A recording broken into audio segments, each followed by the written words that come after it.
In this video, I'd like to talk about breath control, but not in the sense you may be used to with breathing exercises, but to look at ways in which you might be inadvertently controlling the breath detrimentally. In a previous video, we looked at onsets, and one of them was a glottal onset. I, e, a, o, u. Now, as I do that, the larynx is controlling the breath. I'm also controlling to some extent underneath with the muscles. If I don't control with the muscles, we get this. I, e, a, o, u. As soon as this opens, all the air's gone. If I control carefully underneath, we can get this.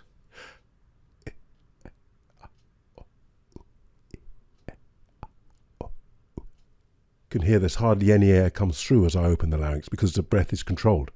I hope you understand what I'm getting at.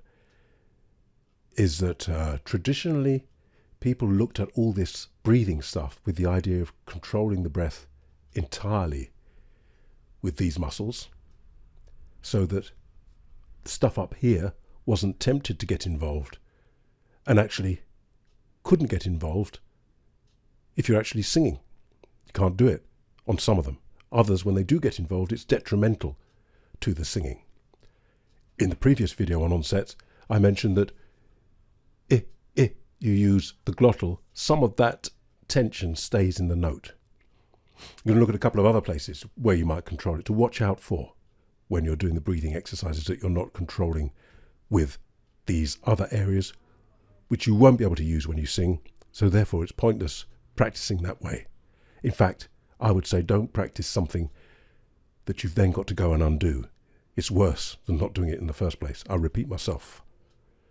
I would say to you, don't practice something which you've then got to go back and undo. You're better off not doing it in the first place. I'm sure we all have experience of that with habits. Better not get the habit in the first place. You might find yourself controlling here with a K. K, k, k, k, k. If you try to do a K and keep the K part of it and put some air through, no air can come through until you release it. K, then it comes through. If you're not controlled, it comes through as a blast. If you control, again, you can be very delicate and the air doesn't come rushing through. That's because it's controlled elsewhere. Same with the G. G, g, g, g, g. Obviously, and this relates to pops on microphones, the P. P, p, p. F, f, f, T, t, t. S, s, s. L. Not so much L. So, again, as relates to pops, if I'm using this to control the air, people, then it all comes flying through. If I'm controlling elsewhere, people, no problem. Front. I can have enough of the as I want, as much as I want. Front, without it being all blustery. The disadvantage of that, of course, is you lose half your breath with those, if it's not controlled. I hope I've made sense there. And you can maybe get an idea then all these breathing exercises we're doing, it's not just about maintaining the breath and being able to hold notes forever and doing the rest of it. A lot of it is about getting very familiar with where you're controlling the breath. Then you can leave all this free to do what it wants, to shape things so you don't get all this bluster coming out. You can do as you wish.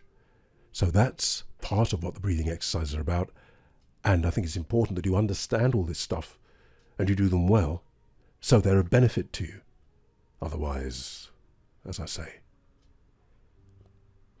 better not do them at all, perhaps. I hope I've been clear. Au revoir.